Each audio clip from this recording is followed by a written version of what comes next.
Daddy, tignan mo. Bigyan ko siya chicken, Daddy. Bigyan ko siya chicken. Nakain na siya, Daddy.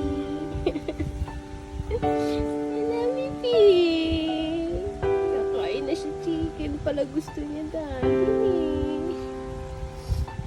Yung baby natin. Very good.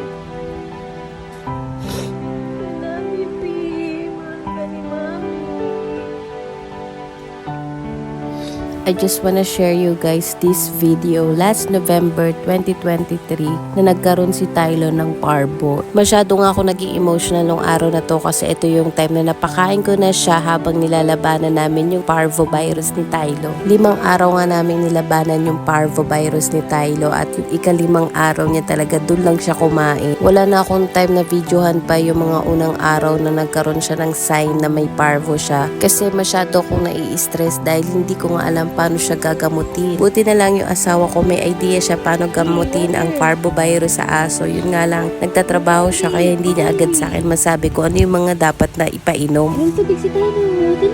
Pinapainom ko nga siya nito ng tubig na may halong dextrose powder kaya ngayon natutuwa ako kasi talagang pilit din niyang nilalabanan yung sakit niya. Tuwan-tuwa nga ako at binidyohan ko tong moment na to kasi gusto ko makita ng daddy niya na kumakain na si Tylo.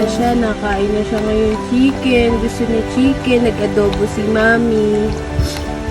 Nag-adobo ko ng manok. Kumain siya. Binigyan ko siya ng manok. Binanlawan ko lang yung manok para mawala yung lasa. Very good. Chicken.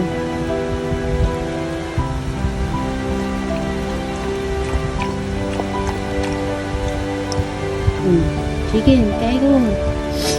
Very good, Tylo. Very good.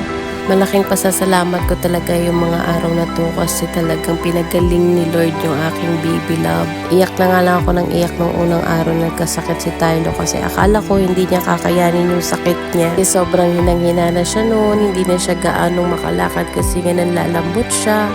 So yun, kaya iniiyak ko na lang na sabi ko, Lord, paggalingin mo yung baby ko. And super answered prayer talaga dahil ika-5 araw kumain na nga si Tylo. Kaya naman excited akong ipakita to kay